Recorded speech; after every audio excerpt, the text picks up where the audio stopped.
Anansi and the Python, a Caribbean folktale. Anansi stepped off the cruise ship and took off his party hat. "Where's the party?" he shouted. Then he listened for the sound of calypso and reggae music. What he heard was silence. He sniffed the air expecting to smell aromas of tropical foods in the air, but no foods were cooking. "Where's the party?" shouted Anansi. "Where are the bright colors? Where are the happy people? I brought my party hat and want to eat, sing, and dance." Usually the people loved to see Anansi. He had been to this island many times before and always had a good time, but now the island was quiet. The people were dressed in dark clothing. No singing or music could be heard. No smells of food were in the air. Anansi was known throughout the islands. He was sometimes called Anansi the Spider when he appeared as a spider, and sometimes just called Anansi when he appeared as a man. He was known for his quick wit and his fun stories. Right now the people were pressing their fingers to their lips and telling them to shh. Spider or man, they want him quiet. "What's wrong with everyone?" asked Anansi. "I came to party and y'all keep telling me to shh." "It's the snake," one islander finally whispered. "In the middle of the jungle lives a giant snake, a python. It is larger than any snake we have ever seen. It ate our cows, pigs, and most of the jungle animals. The python also eats any people who go close to his home. If we cook our foods, play our music, or play calypso or reggae music, or wear bright colors, the snake finds us. There will be no parties on the island until the snake is gone." "Where's the snake?" shouted Anansi. "I will kill the snake." "Oh no," whispered another. "We already called upon the sky god to save us from the snake. He told us to use our wits, but that if anyone tried to kill the python, he would send the hurricane to our island. But he said he gave a present to anyone who could stop the python's murderous ways." Anansi knew that a present from the sky god would be outrageously fantastic, so he told the villagers to bring him fresh fruit, bread, eggs, and a long rope. Then he told them to cut down a tree and carry it down by the river.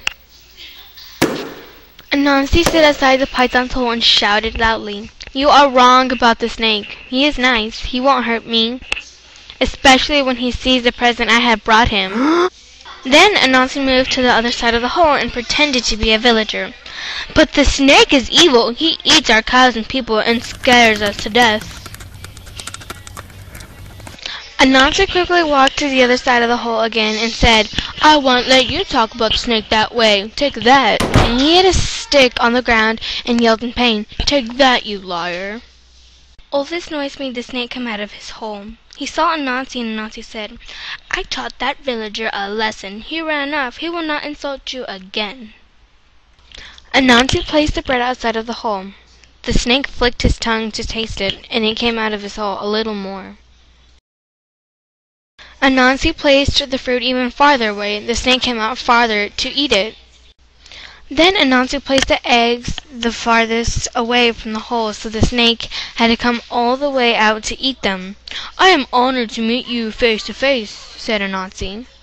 "Most creatures do not live long after they are so honored," hissed the snake, "but you seem different from the others and more intelligent." "Oh yes," said Anansi. "The people of this island are not very bright. They say you are not the longest snake in the world." "What?" said the snake. "Not long?" "Can you see this log?" asked Anansi. "If you lie down beside it, I can measure you and prove you are indeed the longest snake in the world." Well, the snake didn't like people saying he was smaller than someone else. So he slithered over next to the log and let Anansi begin by tying the snake's tail to the log. "Say," said the python, "your knots are really tight." "I can loosen them if you wish," said Anansi. "If you don't want to stretch to your longest and prove you are truly the longest snake in the world." "Oh no," said the python, "make them tighter yet." Anansi finished tying the snake to the log and asked, "Can you move and stretch any farther?" "I can't move at all," said the snake. "That's what I've been waiting for!" shouted Anansi. "It's party time!" He put his party hat on and began to dance around. "You may be the largest snake in the world, but your brain is small. I have you tied up and you can't eat anything else on this island." Then, since he knew the sky god didn't want the python killed, he pushed a log that held the snake right into the Caribbean Sea, where he floated to South America. For his good deed, the sky god gave Anansi a present. He gave him a small box with enough wisdom and cleverness to last a lifetime. This cleverness made Anansi famous throughout the world. The people put on their brightly colored clothing and cooked their finest meals. They sang and played calypso and reggae music and told wonderful stories. If you go to the Caribbean today, you may still hear some of the wonderful stories of Anansi and the python. And the python? He still lives in the rainforest of South America, and some people today are still trying to find him, so they can say they have measured the longest snake in the world. The end. Julio, puppet master. Abigail was our technologist. Whitney was our sound effects.